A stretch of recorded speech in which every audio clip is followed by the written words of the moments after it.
Hi friends, നമ്മൾ കഴിഞ്ഞ ഏതാനും ദിവസങ്ങളായിട്ട് കഴിഞ്ഞ വെള്ളിയാഴ്ച മുതൽ മാർക്കറ്റിലെ ഹ്യൂജ് വോളറ്റിലിറ്റിയാണ് നമ്മൾ കാണുന്നത്. മാർക്കറ്റ് വലിയ രീതിയിൽ അറൗണ്ട് 1000 പോയിൻറ്റോളം കറക്ഷൻ നമ്മൾ കണ്ടു.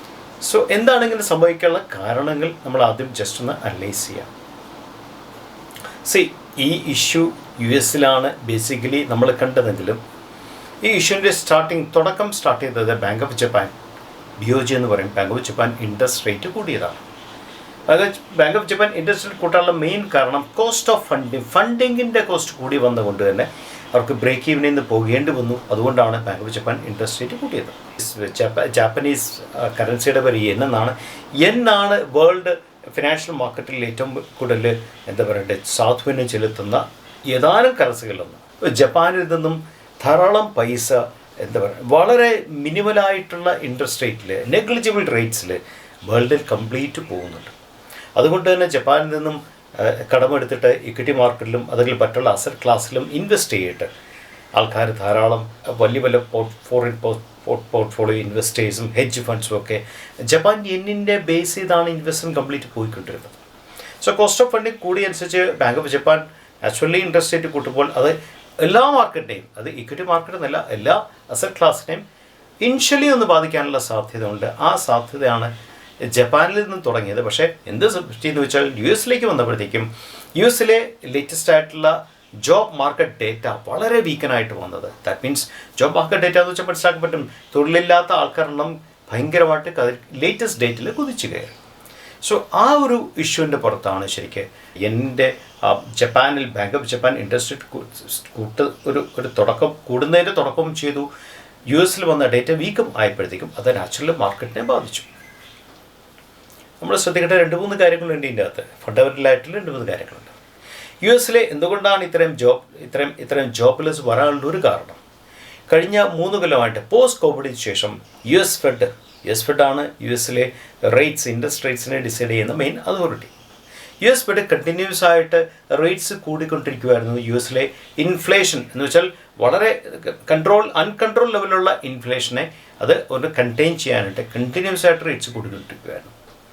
പക്ഷേ എന്താ സംഭവിച്ചതെന്ന് വെച്ചാൽ ഇതിന് എല്ലാത്തിനും ഒരു സൈഡ് എഫക്റ്റ് ഉണ്ടല്ലോ.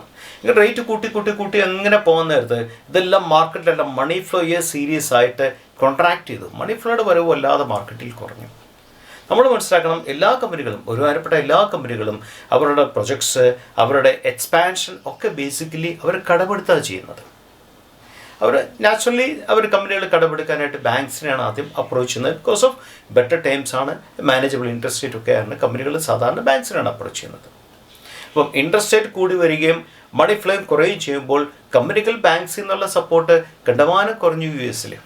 ഇപ്പോൾ ബാങ്കിൽ നിന്നുള്ള സപ്പോർട്ട് കുറയുകയും അതിനോടൊപ്പം തന്നെ ഇൻഫ്ലേഷൻ കൂടിയിരിക്കുന്ന അവസ്ഥയും വരികയും ചെയ്യുമ്പം നാച്ചുറലി ആൾക്കാരെന്താ ചെയ്യുന്നത്, ആൾക്കാരെ എസെൻഷ്യലായിട്ടുള്ള കാര്യങ്ങളിലേക്ക് മാത്രം തിരിയുമ്പോൾ കമ്പനികളുടെ പ്രോഫിറ്റബിലിറ്റിയെ തീർച്ചയായും ഇത് ബാധിച്ചെന്നുള്ളതാണ് ഒരു കാര്യം.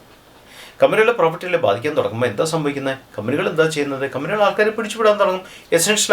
എക്സ്ട്രാ ആയിട്ടുള്ള ആൾക്കാരെ പിടിച്ചുവിടും. എസെൻഷ്യലായിട്ടുള്ള പോർട്ട്ഫോളിയോ ഹാൻഡിൽ ചെയ്യുന്ന ആൾക്കാരെ, എസെൻഷ്യലായിട്ട് കാര്യങ്ങൾ ഹാൻഡിൽ ചെയ്യുന്ന ആൾക്കാരെ മാത്രം മതി എന്നുള്ള അവസ്ഥയിലേക്ക് കമ്പനി എത്തും. ശരിക്കും അതാണ് നാച്ചുറലി US-ലെ പല ടെക് കമ്പനീസിലും ഈ അടുത്ത കാലത്തായിട്ട് ഹ്യൂജ് ലേ ഓഫ് നടക്കാൻ കാര്യം ഇതാണ്. കാര്യം ബിഗ് പ്രോജക്ട്സ് ഇംപ്ലിമെൻ്റ് ചെയ്യാനായിട്ടുള്ള ഒരു ഒരു ഇൻട്രസ്റ്റ് എന്ന് വെച്ചാൽ ബേസിക്കലി ബാങ്ക് പലിശയുടെ സപ്പോർട്ട് എക്സ്പെക്ട് ചെയ്ത ലെവലിലൊന്നും US Fed കുറയ്ക്കുന്നില്ല. ബാങ്ക് പലിശ കുറഞ്ഞാൽ മാത്രമേ ആൾക്കാർക്ക് വലിയ വലിയ കമ്പനികൾക്ക് ബാങ്കിൽ നിന്ന് കടമെടുക്കാനുള്ള താല്പര്യം കൂടത്തുള്ളൂ. കടമെടുക്കാൻ താല്പര്യം കൂടുമ്പോഴാണ് കമ്പനികളൊക്കെ എക്സ്പാൻഷൻ ഫേസിലേക്ക് പോകുന്നത്, പുതിയ പ്രോജക്ട്സിലേക്ക് പോകുന്നത്, പുതിയ എക്സ്പാൻഷനിലേക്ക് പോകുന്നത്. ഇതിനൊക്കെയുള്ള സ്കോപ്പ് കമ്പാരിറ്റീവ്ലി ഇൻട്രസ്റ്റ് കൂടി വരുന്ന ഒരു എൻവയറമെൻറ്റിൽ സ്കോപ്പ് കമ്പാരിറ്റീവ്ലി കുറവാണ്. ഇതിൻ്റെയൊക്കെ ഒരു കൾമിനേഷൻ പോയിൻ്റാണ് ഹ്യൂജ് ജോബ്ലെസ് ഡേറ്റ. ജോബ് ഇല്ലാത്ത ആൾക്കാരണം US-ലെ റിപ്പോർട്ട് ചെയ്യാനുള്ള വലിയൊരു കാരണം. സോ അതും കൂടെ വന്നപ്പോഴത്തേക്കും നാച്ചുറലി വെള്ളിയാഴ്ച വലിയൊരു കറക്ഷൻ മാർക്കറ്റിൽ കണ്ടു. സോ നമുക്ക് മനസ്സിലാക്കാൻ പറ്റും, തേസ്ഡേ നൈറ്റിലാണ് US മാർക്കറ്റ് തേസ്ഡേ മോർണിംഗ് ആണ് ക്ലോസ് ചെയ്യുന്നത്. നാച്ചുറലി ഫ്രൈഡേ ഏഷ്യൻ മാർക്കറ്റ്സിലും ബാക്കിയുള്ള എല്ലാ മാർക്കറ്റിലേക്കും അത് സ്പ്രെഡ് ചെയ്തു. ശരിക്കും ആ ഒരു കറക്ഷൻ സ്പ്രെഡ് ചെയ്തു. അത് വീണ്ടും മൺഡേ കുറച്ചുകൂടെ ഡീപ്പായിട്ടുള്ള കറക്ഷനിലേക്ക് എല്ലാ മാർക്കറ്റ്സും പോയി എന്നുള്ളൊരു കാര്യമാണ്. നമ്മൾ ശ്രദ്ധിക്കേണ്ട 2-3 കാര്യങ്ങളുണ്ട്. നമുക്കൊരിക്കലും US മാർക്കറ്റും ഇന്ത്യൻ മാർക്കറ്റിൻ്റെ ബേസിക് ആയിട്ടുള്ള പാരാമീറ്റേഴ്സ് തമ്മിൽ കുറച്ച് വ്യത്യാസങ്ങളുണ്ട്. US മാർക്കറ്റ് ബേസിക് പാരാമീറ്റർ എന്ന് പറയുന്നത് ജോബ് ഡേറ്റ ഒരു പാരാമീറ്ററാണ്, അവർ ഇൻഫ്ലേഷൻ വേറെ പാരാമീറ്ററാണ്. കുറേ കാര്യങ്ങളിലെ പാരാമീറ്റേഴ്സിൽ അവർ ഫോക്കസ് ചെയ്യുമ്പോൾ ഇന്ത്യൻ മാർക്കറ്റ് ഫോക്കസ് ചെയ്യുന്ന പാരാമീറ്റേഴ്സ് സ്ലൈറ്റ്ലി ഡിഫറൻ്റ് ആണ്. നമ്മളെ സംബന്ധിച്ച് ഇൻഫ്ലേഷൻ വളരെ സ്റ്റഡി ആയിട്ടുള്ള ഇൻഫ്ലേഷൻ ഡേറ്റയാണ് നമുക്കുള്ളത് കഴിഞ്ഞ ഒരു കൊല്ലം 2 കൊല്ലം നോക്കാൻ നേരത്ത്. നമ്മളെ സംബന്ധിച്ച് നമ്മളെ ബേസിക്കലി നമ്മുടെ GDP ആണ്, നമ്മുടെ റൂറൽ GDP അതുപോലെ തന്നെ അർബൻ GDP ആണ് നമ്മളുടെ മാർക്കറ്റിനെ സപ്പോർട്ട് ചെയ്യുന്ന ഒരു ഘടകം. രണ്ടാമത്തെ ഘടകം എക്കണോമിക് ആക്ടിവിറ്റിയുടെ സ്ട്രെങ്ത് ആണ് രണ്ടാമത്തെ ഘടകം. മൂന്നാമത്തെ ഘടകം എന്താ വെച്ചാൽ മാനുഫാക്ചറിങ്ങിൻ്റെ നമുക്ക് PMI ഇൻഡെക്സ് എന്ന് പറയുന്നത് ഒരു ഡേറ്റ് നമുക്ക് വരാറുണ്ട്. സോ PMI ഇൻഡെക്സിൻ്റെ സ്ട്രെങ്ത്, GDPയുടെ സ്ട്രെങ്ത്, മാനുഫാക്ചറിങ് സ്ട്രെങ്ത്, ത്രൈവിങ് സെക്ടറുകളുടെ എല്ലാ മാസവും നമുക്ക് ത്രൈവിങ് സെക്ടറുകളുടെ ഒരു ഡീറ്റെയിൽ നമുക്ക് കിട്ടാറുണ്ട്. എല്ലാം എത്ര സെക്ടർ ത്രൈവ് ചെയ്യുന്നുണ്ട്, എത്ര സെക്ടർ വീക്കാന്നുള്ള ഡീറ്റെയിൽ, അങ്ങനെ പല പല ഡേറ്റിലാണ് നമ്മൾ വർക്ക് ചെയ്യുന്നത്. അതുകൊണ്ട് തന്നെ US മാർക്കറ്റിൽ ഒരു ഇപ്പോൾ പറയുന്ന ലേറ്റസ്റ്റ് ആയിട്ട് പറയുന്ന അവിടെ റിസഷൻ വരും, അവിടെ തൊഴിലില്ലായ്മ കൂടും എന്നൊക്കെ പറയുന്നതൊന്നും നമ്മളെ സംബന്ധിച്ച് ഡസ് നോട്ട് മാറ്റർ. അതാണ് ഏറ്റവും വലിയ സത്യം. കാരണം നമ്മളെ സംബന്ധിച്ച് നമ്മുടെ ഡേറ്റാ പോയിൻറ്റ്സ്, നമ്മുടെ എക്കോണമി, നമ്മുടെ ഇൻഫ്ലേഷൻ, നമ്മുടെ റോബസ്റ്റ് ആയിട്ടുള്ള എന്താ പറയുക സപ്പോർട്ട് സിസ്റ്റം ഒക്കെ വളരെ പക്കയാണ്. ശരിക്കും നമ്മുടെ ബാങ്കിങ് സിസ്റ്റം വളരെ സ്ട്രോങ് ആണ്. വേൾഡിലെ വളരെ സ്ട്രോങ് ബാങ്കിങ് സിസ്റ്റമാണ് ഇന്ത്യയിലുള്ളത്. പിന്നെ നാച്ചുറലി എന്തുകൊണ്ട് ഈ മാർക്കറ്റിലും എഫക്റ്റ് ആയെന്ന് വെച്ചാൽ മാർക്കറ്റ് ഒന്ന് വല്ലാതെ സ്ട്രെച്ചഡ് ആയിട്ടുള്ള മാർക്കറ്റാണ്. നാച്ചുറലി ഗ്ലോബൽ ക്ലൂസ് വീക്ക് ആകുമ്പം നാച്ചുറലി ഏത് മാർക്കറ്റിനെ അത് ബാധിക്കാനുള്ള സാധ്യതയുണ്ട്. ആ രീതിയിൽ മാത്രമേ വ്യക്തിപരമായിട്ട് ഞാൻ ഈ ഒരു മാർക്കറ്റ് ക്രാഷിനെ കാണുന്നുള്ളൂ. കാര്യം എന്താണെന്ന് വെച്ചാൽ നമ്മളെ സംബന്ധിച്ച് നിങ്ങൾ ശ്രദ്ധിച്ച് കാണും അല്ലേ, മുമ്പ് ഒരു 2 കൊല്ലം മുമ്പ് വരെ നമ്മുടെ മാർക്കറ്റ് ലീഡ് ചെയ്തത് FPIs ആണ്, ഫോറിൻ പോർട്ട്ഫോളിയോ ഇൻവെസ്റ്റ് ചെയ്തതായിരുന്നു. എന്താ സംഭവിച്ചത്? കഴിഞ്ഞ 2 കൊല്ലം 3 കൊല്ലമായിട്ട് നമ്മുടെ മ്യൂച്വൽ ഫണ്ടിലേക്ക് വരുന്ന SIP സിസ്റ്റമാറ്റിക് ഇൻവെസ്റ്റ്മെൻറ്റ് പ്ലാനിന് വേണ്ടിയുള്ള പൈസ, ആ ഒരു കോടിക്കണക്കിന് പൈസയാണ് കണ്ടിന്യൂസ് ആയിട്ട് എല്ലാ മാസം SIPയിലേക്ക് വരുന്നത്. ഈ വരുന്ന ഫണ്ട് കംപ്ലീറ്റ് മ്യൂച്വൽ ഫണ്ട്സിലേക്കാണ് വരുന്നത്. മ്യൂച്വൽ ഫണ്ട്സ് കമ്പനികൾ സ്ട്രോങ് ആകാൻ തുടങ്ങി. SIPയുടെ സ്ട്രെങ്ത് മ്യൂച്വൽ ഫണ്ട് കമ്പനീസിനെ ഹ്യൂജ് ആയിട്ടുള്ള മാർക്കറ്റ് അഡ്വാൻറ്റേജ് ആണ്, മാർക്കറ്റ് എഡ്ജ് ആണ് കൊടുത്തത്. അതുകൊണ്ട് തന്നെ ഫോറിൻ പോർട്ട്ഫോളിയോ ഇൻവെസ്റ്റേഴ്സിൻ്റെ വലിയ കളിയൊന്നും ഇന്ത്യൻ മാർക്കറ്റിൽ ഇനി നടക്കാനുള്ള സാധ്യതയില്ല. നിങ്ങൾ മനസ്സിലാക്കി കാണും, നമ്മുടെ കഴിഞ്ഞ ഇലക്ഷൻ നാഷണൽ ഇലക്ഷൻ ടൈമിൽ 3 ലക്ഷം എന്താ പറയണ്ടേ ഫ്യൂച്ചർ കോൺട്രാക്ട്സ് ആണ് ഷൂട്ട് ചെയ്യുന്നത്. ഫ്യൂച്ചറാണ് ഓപ്ഷൻ FPIs ഷൂട്ട് ചെയ്യുന്നത്. എന്താ സംഭവിച്ചത്? ഒറ്റ ദിവസം മാത്രം മാർക്കറ്റ് പോയിട്ട് പിന്നെ സടകുട എണീറ്റ് മാർക്കറ്റ് ഭയങ്കരമായിട്ട് ട്രെൻഡ് ചെയ്ത കാഴ്ചയാണ് കണ്ടത്. FPIസിൻ്റെ ഷോർട്ടിങ് ശരിക്ക് പ്രാക്ടിക്കലായിട്ട് ഇവിടെ വർക്ക് ചെയ്യില്ലെന്നുള്ള ഏറ്റവും വലിയ കാര്യമാണ്. എന്തുകൊണ്ടാണ് വർക്ക് ചെയ്യാത്ത കാര്യം? SIPയിലുള്ള കോടിക്കണക്കിന് ഫണ്ട് ഫ്ലോ എന്ന് പറയുന്നത് കൺസിസ്റ്റൻ്റ് ആണ്, സ്ട്രോങ് ആണ്. അത് DASന് എക്സ്ട്രാ എഡ്ജ് കൊടുക്കുന്നുണ്ട്. ആ DAS മാർക്കറ്റ് താഴെ വരുമ്പോഴൊക്കെ ബൈ ഓൺ ഡിപ്പ് എന്നുള്ള സ്ട്രാറ്റജിയിലേക്ക് പോയി കഴിഞ്ഞാൽ അതാണ് നമ്മൾ കണ്ടുവരുന്നത്.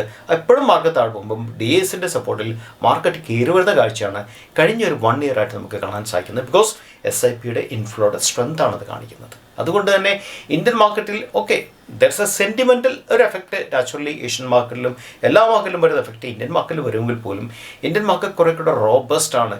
ഏത് ക്രാഷിനെയും തടഞ്ഞു നിർത്താൻ പറ്റിയ സ്ട്രെങ്ത് നമ്മുടെ മാർക്കറ്റിനുണ്ട്. അതുകൊണ്ട് തന്നെ ഈ ഒരു വലിയൊരു ക്രാഷ് ഒന്നും ഞാൻ എക്സ്പെക്റ്റ് ചെയ്യുന്നില്ല. സെൻറ്റിമെൻ്റൽ എഫക്റ്റ് എപ്പോഴും മാർക്കറ്റിൽ കാണും. നമുക്ക് സെൻറ്റിമെൻറ്റിൽ നിന്ന് ഒരു പരിധി വരുന്ന മാറാൻ സാധ്യത. പക്ഷേ ക്രാഷ് എന്നുള്ള സങ്കല്പത്തിൽ US മാർക്കറ്റ് ക്രാഷ് ചെയ്ത കണക്കുള്ള ക്രാഷൊന്നും നമുക്കിവിടെ എന്താ പറയണ്ടേ, അതിൻ്റെ US മാർക്കറ്റ് പോകുന്ന രീതിയിലൊക്കെ നമ്മൾ പോകുന്നു വെച്ചാൽ FPIസിൻ്റെ സ്ട്രെങ്ത് വീക്കായി, DASൻ്റെ സ്ട്രെങ്ത് സ്ട്രോങ് ആയി. സ്ട്രോങ് എക്കണോമിക് ഡേറ്റയാണ്. നമ്മുടെ സ്ട്രെങ്ത് വളരെ വളരെ ബെറ്റർ ആണെന്ന് ഇപ്പോഴത്തെ അവസ്ഥയിൽ. അതുകൊണ്ട് തന്നെ ഒരുമാതിരിപ്പെട്ട ക്രാഷുകളൊക്കെ കഴിഞ്ഞ 15-16 മാസമായിട്ട് ട്രെൻഡ് ചെയ്യുന്ന ഒരു മാർക്കറ്റാണ് നമ്മുടെ ഇന്ത്യൻ മാർക്കറ്റ് നിഫ്റ്റി എന്ന് പറയാം. നിഫ്റ്റി എന്ന് വേണമെങ്കിൽ നമുക്കെടുക്കാം, അല്ലെങ്കിൽ CNX പോയിൻ്റ് എന്നെടുക്കാം. അപ്പോൾ ആ ട്രെൻഡിൽ നിന്ന് മാർക്കറ്റ് ഇന്നും മാറിയിട്ടില്ല. 2 ദിവസം കൊണ്ട് മാർക്കറ്റ് മൂവിങ് ആവറേജ് സ്ലൈറ്റൊക്കെ താഴെ പോയിട്ടുണ്ട്. അതൊക്കെ ഒരു നാച്ചുറലാണ്. ബുൾ മാർക്കറ്റ്സിൽ എപ്പോഴും ഇങ്ങനത്തെ ഒരു ട്രെൻഡ് ചേഞ്ചസ് ഏതാനും ദിവസങ്ങളിലേക്ക് നമുക്ക് എപ്പോഴും കാണാൻ സാധിക്കും. അത് ബുൾ മാർക്കറ്റിൻ്റെ ക്യാരക്ടറാണ് ശരിക്കും.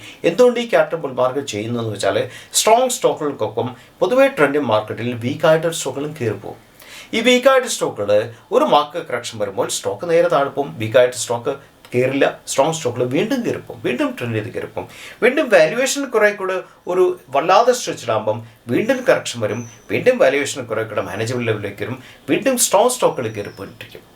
അതാണ് നമ്മുടെ മാർക്കറ്റിൻ്റെ ഏറ്റവും വലിയ പ്ലസ് പോയിൻറ്റും ഏറ്റവും വലിയ നമ്മുടെ ഹിസ്റ്ററി എടുത്ത് നോക്കിയാൽ കഴിഞ്ഞ 2-3 കൊല്ലം ഹിസ്റ്ററി എടുത്ത് നോക്കിയാൽ ഇങ്ങനെയാണ് നമ്മുടെ മാർക്കറ്റ് വർക്ക് ചെയ്യുന്നത്.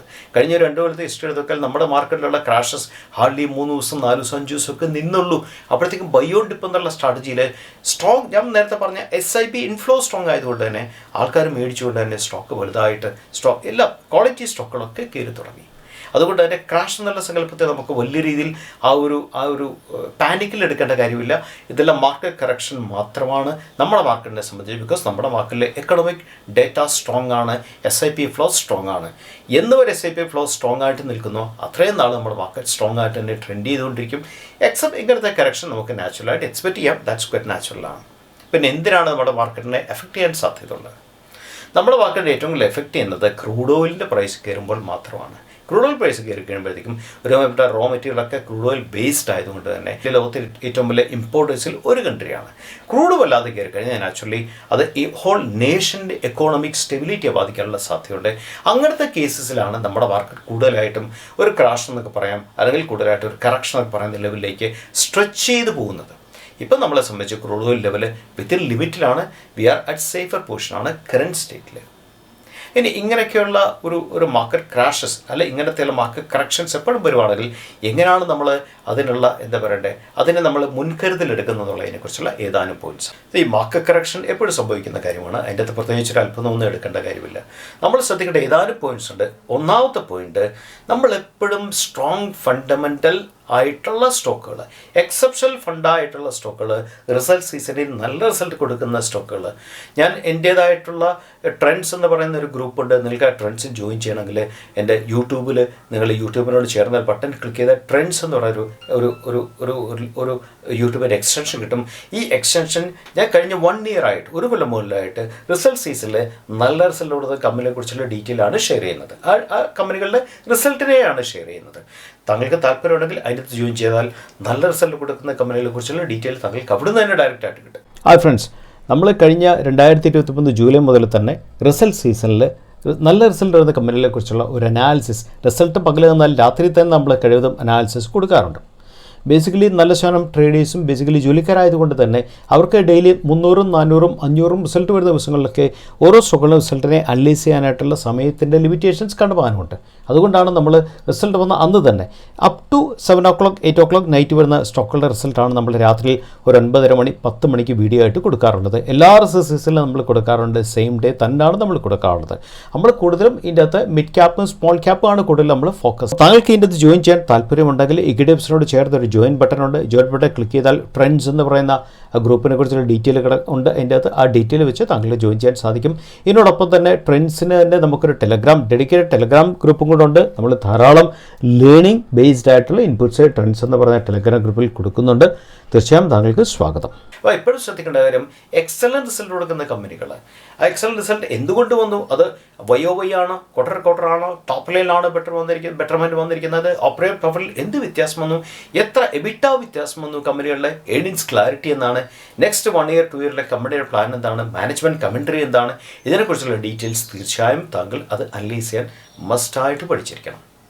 അല്ലെങ്കിൽ ഞാൻ ഈ വരുന്ന സൺഡേ ഒരു 1 hour ക്ലാസ്, ഒരു ബേസിക്സിനെ കുറിച്ച് 1 hour ക്ലാസ് ഞാൻ എടുക്കാൻ പ്ലാൻ ചെയ്യുന്നുണ്ട്. ഈ വരുന്ന Sunday night 9 o'clock to 10 o'clock. എനിക്കൊരു 100-ൽ മേളിൽ ഒരു റിക്വസ്റ്റ് കിട്ടുവാണെങ്കിൽ തീർച്ചയായും ഞാനതൊരു ലിങ്ക് ഞാൻ തീർച്ചയായും അയച്ചു തരുന്നതാണ്. ആ ലിങ്ക് എനിക്ക് മെയിൽ അയക്കേണ്ടത് prosip23@gmail.com മെയിൽ അയച്ചാൽ തീർച്ചയായും നമ്പർ ഓഫ് ആൾക്കാരാണ് കൂടുതലാണെങ്കിൽ, താല്പര്യപ്പെട്ട് വരുന്ന ആൾക്കാരാണ് 100 കൂടുതലാണെങ്കിൽ തീർച്ചയായും ഞാൻ ഈ വരുന്ന സൺഡേ നൈറ്റിൽ 9 to 10 o'clock അങ്ങനത്തെ ഒരു 1 hour ക്ലാസ് തീർച്ചയായും ഞാൻ കണ്ടക്ട് ചെയ്യുന്നതായിരിക്കും, ടോട്ടലി ഫ്രീ ഓഫ് കോസ്റ്റ്. രണ്ടാമത്തെ പോയിന്റ് പറയാനാണെങ്കിൽ തീർച്ചയായും കണ്ടിന്യൂസ് ആയിട്ടുള്ള മാക്രോ എൻവയറമെൻറ്റിനെ കുറിച്ചുള്ള ന്യൂസുകൾ വായിക്കുക എന്നുള്ളതാണ്. അതിന് ധാരാളം സൈറ്റ്സ് ഉണ്ട്. എക്കണോമിക് ടൈംസ് ഉണ്ട്, അല്ലെങ്കിൽ ബിസിനസ് ടുഡേ ഉണ്ട്, ബിസിനസ് ഇന്ത്യ ഉണ്ട്, investing.com ഉണ്ട്.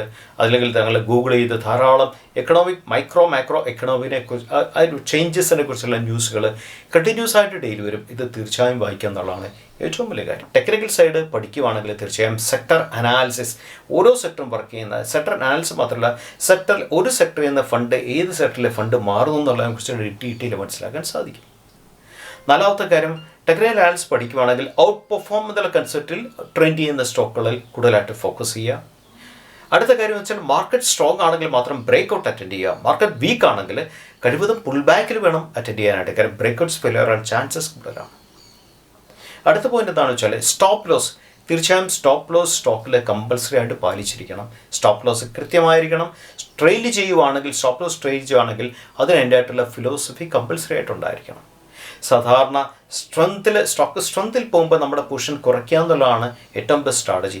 സ്റ്റോക്ക് കയറി പോകുന്നതോറും നമുക്ക് ആ സ്റ്റോക്കിലുള്ള പൊസിഷൻ കുറച്ച് പോകുന്നുള്ളതാണ് ഏറ്റവും ബെസ്റ്റ് സ്ട്രാറ്റജി എന്നുള്ളതാണ് എൻ്റെ വ്യക്തിപരമായിട്ടുള്ള അഭിപ്രായം. അടുത്ത പോയിന്റ് എന്താണെന്ന് വെച്ചാൽ നല്ല ശതമാനം ഒരു മാർക്കറ്റ് മിത്ത് എന്താണെന്ന് വെച്ചാൽ വില കുറഞ്ഞ സ്റ്റോക്കിൽ പെട്ടെന്ന് കയറുമെന്നും വില കൂടിയ സ്റ്റോക്കിൽ പെട്ടെന്ന് കയറ്റം നടക്കത്തില്ലെന്നൊരു മാർക്കറ്റ് മിത്തുണ്ട്. ഒരു കാരണവശാലും അതിൻ്റെ അടുത്ത് വിശ്വസിക്കില്ലേ. നമ്മുടെ ഇൻവെസ്റ്റ്മെൻറ്റിൻ്റെ പെർസെൻറ്റേജാണ് നോക്കുന്നത്. 50 രൂപയുടെ സ്റ്റോക്ക് 60 രൂപയാകാനായിട്ട് പെട്ടെന്ന് അധികം സമയം വിട്ടാന്ന് വിശ്വസിക്കുന്ന ആൾക്കാർ മാർക്കറ്റിലുണ്ട്. 1000 രൂപയുടെ സ്റ്റോക്ക് ഒരു 1100 ആകാൻ ധാരാളം സമയം എടുക്കുമെന്ന് വിശ്വസിക്കുന്ന ആൾക്കാരുണ്ട്. അത് ടിപ്പിക്കൽ മിത്താണ്. സ്റ്റോക്കിൻ്റെ പെർഫോമൻസിനെ ഡിപ്പെൻഡ് ചെയ്തിരിക്കും സ്റ്റോക്കിൻ്റെ പ്രൈസിൻ്റെ കയറ്റം എന്ന് പറയുന്നത്. പെർഫോമൻസ് ബെസ്റ്റ് ആണെങ്കിൽ പ്രൈസ് ഡസ് നോട്ട് മാറ്റർ. ശരിക്കും പ്രൈസ് ഒരു ഇഷ്യൂ അല്ല. ശരിക്കും ആ സ്റ്റോക്കിൻ്റെ പ്രൈസ് എന്ന് പറയുന്നത് ബേസിക്കലി നമ്മുടെ സ്റ്റോക്ക് പ്രൈസ് എന്ന് പറയുന്നത് വാല്യുവേഷനുമായിട്ട് ബന്ധപ്പെട്ട സംഗതിയാണ്. സ്റ്റോക്കിൻ്റെ പ്രൈസ് എക്സലൻറ്റ് റിസൾട്ട് വരുന്ന സ്റ്റോക്കിൽ വാല്യുവേഷൻ ഇൻഡസ്ട്രി വാല്യുവേഷനും താഴെയാണ്, മാനേജബിൾ വാല്യുവേഷൻ ആണെങ്കിൽ എപ്പോഴും വാല്യുവേഷൻ ഗ്യാപ്പ് എപ്പോഴും കാണും. സ്റ്റോക്കിൻ്റെ പ്രൈസ് കൂടി ആ വാല്യുവേഷൻ ഗ്യാപ്പിനെ അത് കംപ്ലീറ്റ് ആയിട്ട് കവർ ചെയ്യാനുള്ള സാധ്യത എപ്പോഴും കൂടുതലാണ്. അതുകൊണ്ടാണ് നമ്മളെപ്പോഴും പറയുന്നത് എക്സെപ്ഷണൽ വാല്യുവേഷനിൽ കിടക്കുന്ന സ്റ്റോക്കുകൾ, എക്സലൻറ്റ് റിസൾട്ട് വരുന്ന സ്റ്റോക്കുകൾ, ഫണ്ടാ സ്റ്റോക്കുകൾ, ആ സ്റ്റോക്ക് ബേസിക്കലി എക്സലൻറ്റ് റിസൾട്ട് ആയിരിക്കും, പക്ഷേ വാല്യുവേഷൻ വളരെ കുറവായിരിക്കും. അങ്ങനത്തെ സ്റ്റോക്കുകൾക്ക് ഒരു PE റീറേറ്റിംഗ് എന്ന് പറയും. എന്ന് വെച്ചാൽ ഇൻഡസ്ട്രിയിൽ വാല്യുവേഷനേക്കാളും താഴെ കിടക്കുന്ന സ്റ്റോക്കുകൾ പക്ഷേ ഫെൻറ്റാസ്റ്റിക് പെർഫോമൻസ് ആണെങ്കിൽ നമ്മുടെ സ്റ്റോക്കിൻ്റെ വാല്യുവേഷൻ കയറി പ്രൈസ് കയറി വന്നിട്ട് പ്രൈസ് ഇൻഡസ്ട്രിക്കാളും മേളിൽ പോലുള്ള സാധ്യത എപ്പോഴും ഉണ്ട്. ഇതിനെ പറയുന്ന പേരാണ് PE റീറേറ്റിംഗ് എന്ന് പറഞ്ഞത്. എപ്പോഴും PE റീറേറ്റിംഗ് സ്കോപ്പുള്ള സ്റ്റോക്കുകൾ വേണം തീർച്ചയായും ശ്രദ്ധിക്കാനായിട്ട്. കമ്പനികൾ തരുന്ന ഇൻവെസ്റ്റർ പ്രസൻറ്റേഷൻസ്, കമ്പനി തരുന്ന ഏർണിങ്സ് കോൾ റിപ്പോർട്ട്സ്, കമ്പനിയുടെ ഡിസ്കഷൻസ് ഇതൊക്കെ നമ്മൾ മനസ്സിലാക്കിയാൽ കമ്പനിയുടെ ഫ്യൂച്ചറിനെ കുറിച്ച് ഒരു ഐഡിയ കിട്ടും. അവരെവിടാണ് പ്ലാൻ ചെയ്യുന്നത്, എന്താണ് ടാർഗറ്റ്സ് പ്ലാൻ ചെയ്യുന്നത്, അവർ ഏതെല്ലാം മാർക്കറ്റിൽ എക്സ്പാൻഡ് ചെയ്യാൻ പ്ലാൻ ചെയ്യുന്നു, ഇതൊക്കെ നമ്മുടെ കോൺഫിഡൻസ് ആണ് സ്റ്റോക്ക് നിൽക്കാനായിട്ട്. സോ ഇതെന്ന് വെച്ചാൽ സ്റ്റോക്ക് ട്രേഡിംഗ് എന്ന് വെച്ചാൽ വലിയൊരു സീരിയസ് ബിസിനസ്സാണ്. നമ്മൾ ആ സീരിയസ് ബിസിനസ്സിനെ ആ സീരിയസ് ലെവലിൽ കണ്ടാൽ നമ്മൾ കൂടുതൽ പഠിക്കാനായിട്ട് നമ്മൾ സമയം സ്പെൻഡ് ചെയ്യും, കൂടുതൽ മനസ്സിലാക്കാനായിട്ട് സമയം സ്പെൻഡ് ചെയ്യും. ആ ഓരോ സ്പെൻഡും ശരിക്കും നമ്മളെ ഒരു ബെറ്റർ ട്രേഡ്, ഒരു പ്രോ ട്രേഡ് കാറ്റഗറിയിലേക്ക് മാറ്റുമെന്നുള്ള കാര്യത്തിൽ ഒരു സംശയം വേണ്ട. സനീഫ് മറ്റൊരു വീഡിയോ ആയിട്ട് നമുക്ക് വീണ്ടും കണ്ടുമുട്ടാം.